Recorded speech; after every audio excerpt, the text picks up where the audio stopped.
राहतील। आपल्याला पूर्ण विस्तृत कल्पना आहे। संत श्री तुकाराम महाराज आणि संत श्री ज्ञानेश्वर महाराज दोन्ही पालखी 20 तारीखला पुणे शहराला प्रवेश करणार आहे। या विषयावर पुणे शहर पोलीस दल यांची विस्तृत बंदोबस्ताचे नियोजन करण्यात आलेली आहे आणि सर्व दृष्टिकोनातून कायदा व सुव्यवस्था असतील, वाहतूकची नियोजन असतील, महिला सुरक्षाचे विषय असतील, ओव्हरऑल कोणताही प्रकारची आपत्तीजनक घटनापासून प्रिव्हेंटिव्ह उपाययोजना करण्याची असतील, सर्व विषयावर योग्य नियोजन करण्यात आलेली आहे।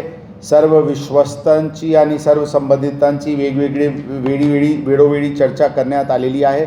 प्रत्यक्ष रस्त्याची पाहणी पण आमचे स्वतःचे तसेच माननीय श्री मुरलीधर मोहोळ यांचे सोबत तसेच आमचे लोक इतर सर्व संबंधितांसोबत वेगवेगळे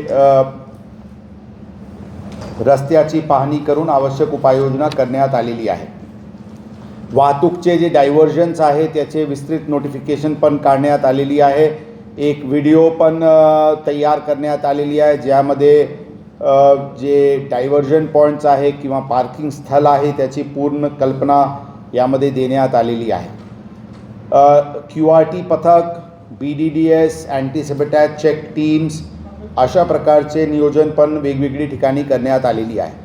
रस्त्यावर काही इन्फ्रास्ट्रक्चर डेव्हलपमेंट काम सुरू असल्यामुळे वाहतुकीवर येणारे जे समस्या थोडीशी वाढू शकते त्याचे लक्षात ठेवून विशेष करून विश्रांतवाडी चौक परिसर जिथून पालखीचे एंट्री शहराला होते तिथे काही एक सबवेचे काम सुरू आहेत ज्याच्यामुळे थोडी वाहतूक कोंडी त्या परिसरात आणि ओव्हरऑल क्राऊड मॅनेजमेंटचे चॅलेंजेस तिथे येतील त्याचे नियोजन करण्यात आलेली आहे।